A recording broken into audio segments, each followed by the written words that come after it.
জান্নাতকে আল্লাহ তাআলা যাকে দিয়ে উদ্বোধন করবেন তিনি হচ্ছেন আমাদের নবী, বিশ্ব নবী মুহাম্মাদুর রাসূলুল্লাহ সাল্লাল্লাহু আলাইহি ওয়াসাল্লাম।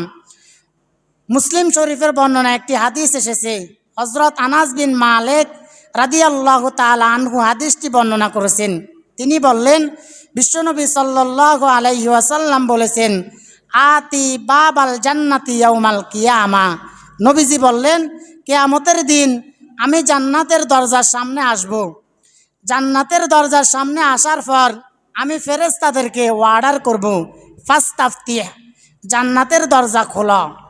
নবীজি যখন জান্নাতের দরজা খোলার জন্য বলবেন, ফেরেশতারা তখন বলবেন, মান আংতা, আপনি কে? আপনাকে তো আমরা চিনি না, আপনি কে? নবীজি তখন বলবেন, আমি হচ্ছি সর্বশেষ নবী, আমি হচ্ছি শেষ নবী, আখিরি নবী মুহাম্মাদুর রাসূলুল্লাহ সাল্লাল্লাহু আলাইহি ওয়াসাল্লাম। তখন জান্নাতের গেটের সামনে থাকা ফেরেশতারা বলবে, আমরা তো দীর্ঘদিন আপনার জন্য অপেক্ষা করতেছি, দীর্ঘ সময় ধরে আপনার জন্য আমরা এই জান্নাতের গেটের মধ্যে দাঁড়িয়ে রয়েছি। আল্লাহ তাআলা আমাদেরকে হুকুম করেছেন, শেষ নবী মুহাম্মাদুর রাসূলুল্লাহ সাল্লাল্লাহু আলাইহি ওয়াসাল্লাম যখন আসবে তখন তোমরা জান্নাতের গেট খুলে দিবে।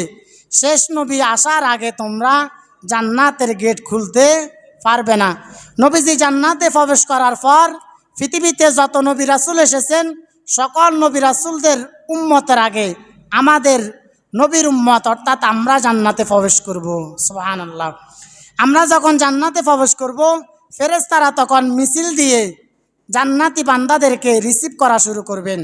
আল্লাহ তাআলা কোরআনুল কারীমের 39 নম্বর সূরা সূরাতুজ জুমারের 73 নম্বর আয়াতের মধ্যে